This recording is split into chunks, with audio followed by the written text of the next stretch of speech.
আসসালামু আলাইকুম।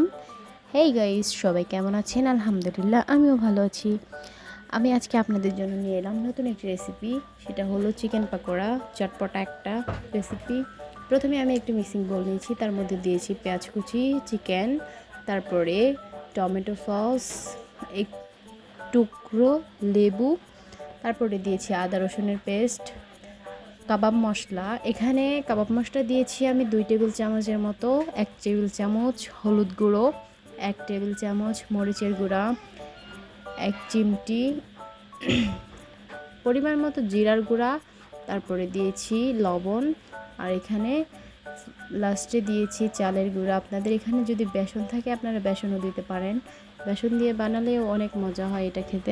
আমার বাসায় চালের গুঁড়া ছিল বলে আমি চালের গুঁড়া দিয়ে বানিয়েছি। তারপরে ফ্রাইং প্যানে পরিমাণ মতো তেল দিয়েছি। তেল দিয়ে এই তো